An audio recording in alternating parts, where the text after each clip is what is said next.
ચાલે ને એ બધા જાય બે બે બે બે પરોઠી હોય એક રાજા હતો રાજા હે ને એક જગ્યાએ લડવા ગયો હારી ના તો રહ્યો બરાબર વાહ ભાઈ વાહ પિયુષ જબર વાત હતી હો પણ આ વાત તો મેં સાંભળેલી હતી જા ભાઈ જા પૂજા પૂજા સાંભળેલી વાત તો તું કરે મને કોઈક નવી વાત લાય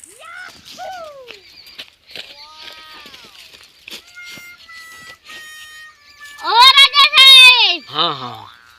ઉઠો હા ખજાનચી તમે આયા હા હા જેવી આપણી તિજોરી કેટલી ભરેલી છે ધનથી હારી ભરેલી છે બીજા રાજ્યોની લૂટી રમની વસ્તુ કરીને હા હા બધાની તું વાત કર્યા વગર પંચાયત કર્યા વગર તું વાત માંડ હવે હારું હેડો રાજા રાજા સાહેબ સુરત ગામનો પિતા હતો લક્ષ્મણ એનો ભાઈ હતો બીજી બાજુ રાવણ લંકાનો રાજા હતો કોણ એવા ટાઈમે દિલ્હીનું નવું નામ હસ્તિનાપુર હતું હસ્તિનાપુરનું રાજા પાંડુ રાજા હતા આ તો બધી વાતો મેં ભરેલી છે કાક નવી વાતો કર નવી વાત તો કાંઈ આવડતી નથી આ તો ઉપર હુજા પર કરવા જાય છોકરા તારી વાત જોઈને બેઠા આવે ઉપર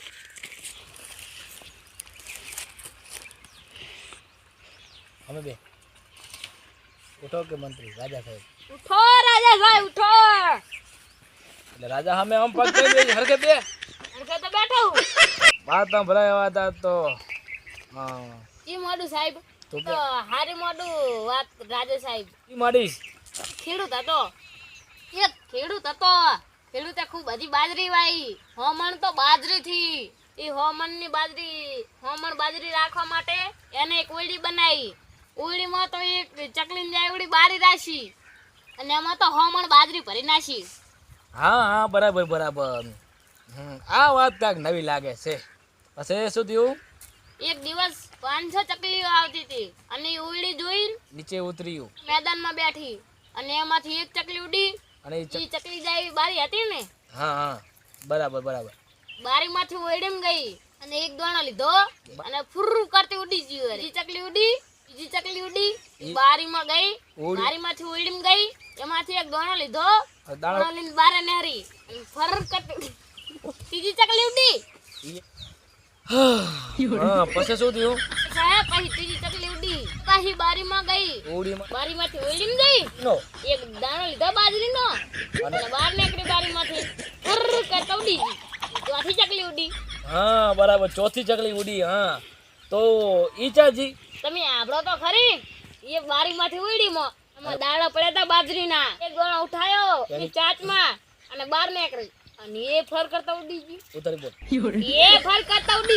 હા ભાઈ હા નવા વડાપ્રધાન હા મેં સાંભળ્યું છે વાત સાચી કે 500 ચકલીઓ આવી અને બારીમાંથી ઉડીને ગઈ અને બધાએ દાણા લઈને ઉડી ગઈ એના પછી શું થયું ના રાજા સાહેબ એ 500 ચકલીઓ છે એમાં 100 ચકલી જાય છે હજુ અંદર હજુ તો 594 બાકી છે હજુ તો અને 94 ચકલીઓ બાકી છે એ આવશે સારી મજા છે અને દાણો આપણે આગળ વધવાનું જ નથી અલા એમ તો ભોળા આખી રાત જતી રહેશે ભોળા આમાં તો હવે મારે તો કોઈ દા જિંદગી વાત જ નથી આપણી નથી પૂજા પર તું એ ભોળા શું નવો ભોળા પતંગ બનાવવાનો હતો હા આયા હશે તે મને તો ગમતું નથી